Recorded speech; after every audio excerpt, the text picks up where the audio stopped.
You may be wondering why you should consider the Partnership for Missional Church.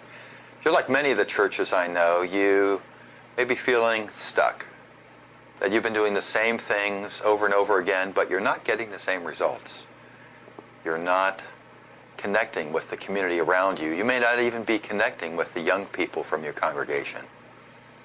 Partnership for Missional Church really helps us hear the voice of Jesus say, "Follow me," into the world of today in a way that connects you with one another, with God and what God is doing in the world and your neighbors, so that things can keep fresh, innovative. What's innovative? What's innovating? It's really trying a lot of things, and many times they don't work. But we learn from them, and we learn how to adjust and connect with what God is doing today in the lives of one another and our neighbors. If you are feeling stuck and you need partners to help you connect with God and one another and what God is doing today, then maybe the Partnership for Missional Church is for you.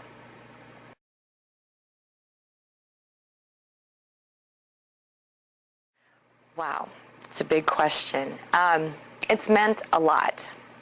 When I first decided about a year and a half ago that I would be a part of this process, I am a personality that's a doer and likes to get things done.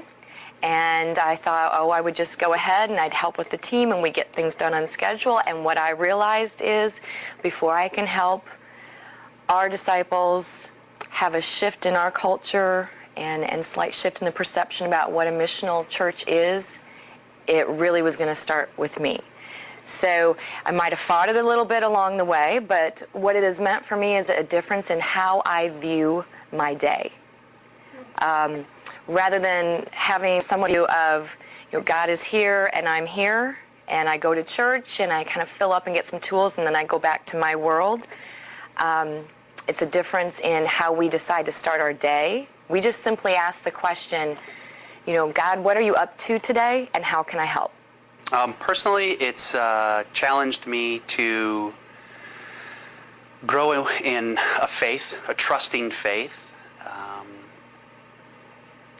to a point of letting go of even financial things and family decisions and trusting just in the process of prayer and meditation with my family and with my friends. Well, it has changed me from being what I would call a quasi believer into someone that really values now the dwelling in the Word and the prayer. It's made me a better leader in the congregation. It's helped me see different spiritual gifts that I didn't think I had. It's changed my view of how I pray and the way I live my life, my daily life. So I look at people now through different lenses.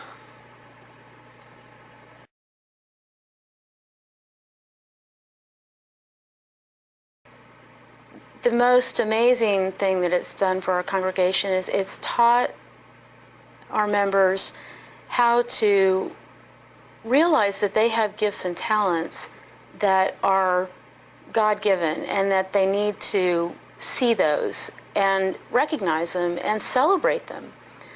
So it's really been kind of a beginning of a metamorphosis for our congregation, a different paradigm, a different way to look at the universe, and that not just our four walls are, God's plan. God's plan is everywhere and everything and outside of our four walls. It's not just about the structure of our church.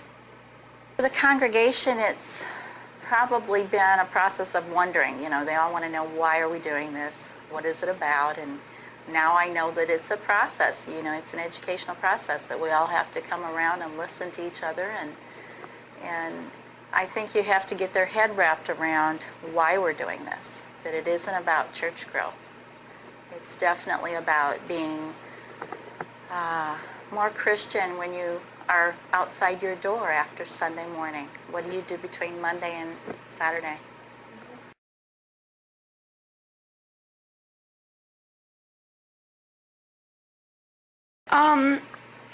I go back to some of the chapters in the early part of Acts where the church was being started, and the church was growing, and it was growing in such a way that people were meeting in homes, small groups, and they would meet to worship, but then they would go out and serve in the world, and then come back and talk about it and invite those others to come back in with them. And I see that as a model for the church that we need to be if we're going to be to do God's will, and for the church, for the church to survive, actually. We have to get back to that model. The first dwelling in the Word we did was from Luke 10, where it really talked about the idea of a missional church, where Jesus sent out 70 people in pairs, going out into the community and meeting them where they are to then fulfill whatever needs they may have needed and to prepare them for Jesus to eventually come himself. Well, the one that grabs my attention the most is from 2 Corinthians 4, one of our dwelling in the Word passages during the second year of the process.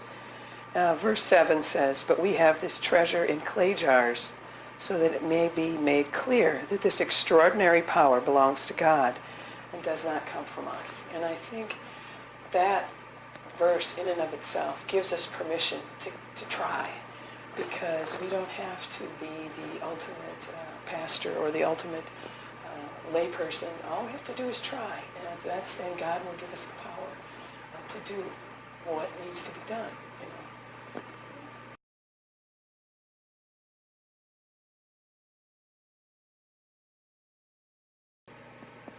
I think the biggest advice would be to be patient and to take it as a journey. It's not, and we jumped into it thinking you had to follow the process specifically, and if you weren't coming to a cluster event and were a little bit behind, that's okay. Everybody's going to be on their own timeline.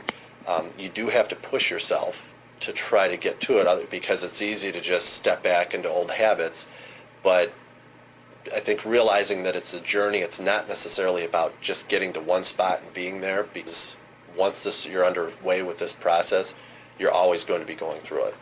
And even when the PMC process is done, you're still going to be going through the process. So it's about kind of doing what you're doing at the time and continually to get better.